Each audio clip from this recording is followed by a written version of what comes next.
Okay, it's Henry again, and today I'm going to be doing an unboxing video of a non-Gundam kit. This is the Swordfish 2 from Cowboy Bebop. And this kit was made in 2000 by Bandai, and yes, it says made in Korea. Bandai has factories in Korea, or did at one point, so no, this isn't a knockoff, it's not a bootleg, just because it's made in Korea.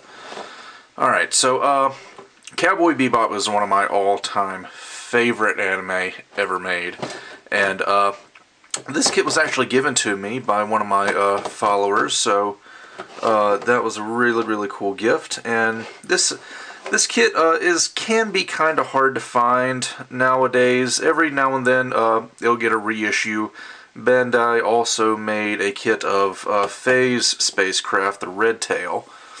Sadly, I don't think there was ever a kit made of Jet's Hammerhead, but this is the one you usually see most often. So I'm not exactly sure what scale it is. I think it might be 172 scale. It might be 1/60th. I'm not really sure. I can't find any scale anywhere on the box, so we'll see.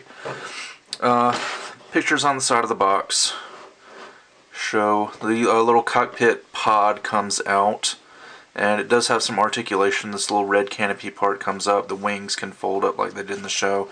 It also comes with some little 1/24th scale figures of Spike, Jet, and Faye. Kind of like the little figures that would come with the Gundam Wing kits back in the 90s, or some of the earlier master grades came with those 1/20th scale pilot figures. And on this side we basically just got some info about the anime. And this kit retails for 2,000 yen, so about 20 bucks. Let's open this up.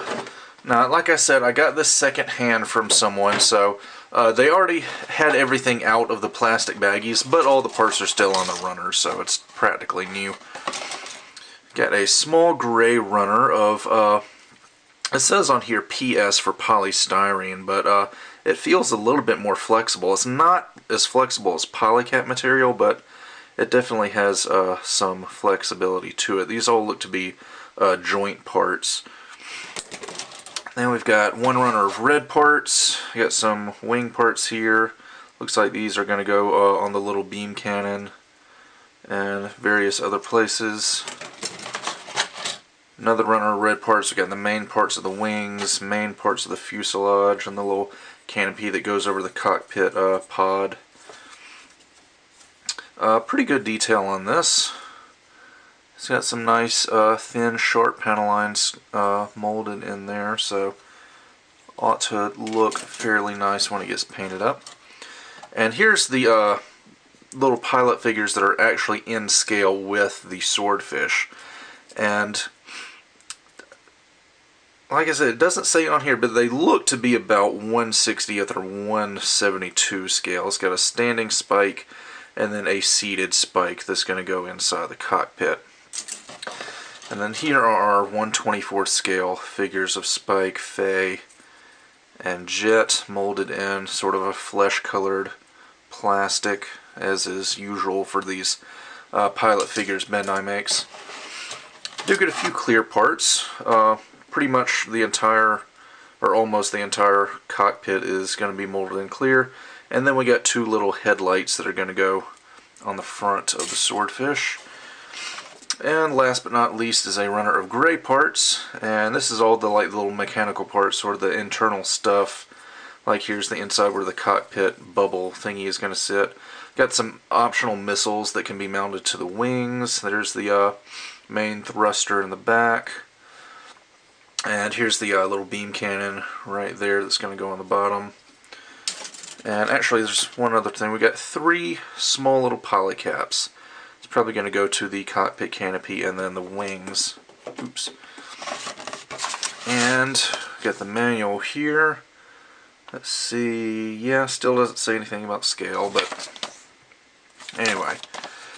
Nice color image of the little figures. Swordfish down here. Got some info, very 90s looking Bandai manual. characters, story, things like that. And then on the inside we get the actual instructions, parts layout, and then just 3 pages of assembly instructions. Not a very complicated kit by any means. And on the back here we get sort of a more detailed color guide for all the various parts of the kit, seeing as how you got some nice detail inside the cockpit there, showing us the missiles, the wings folding up, the beam cannon, back side of the Swordfish and the figures, and then a little color guide there in Japanese. So this will be a nice little fun departure from the usual giant robots that I paint, so this ought to be an interesting little side project. This is actually a commission I'm doing, and it ought to be pretty fun. So that does it for this video. Up next will be a work in progress showing me building and painting this guy. So with that, I'll see you guys next time.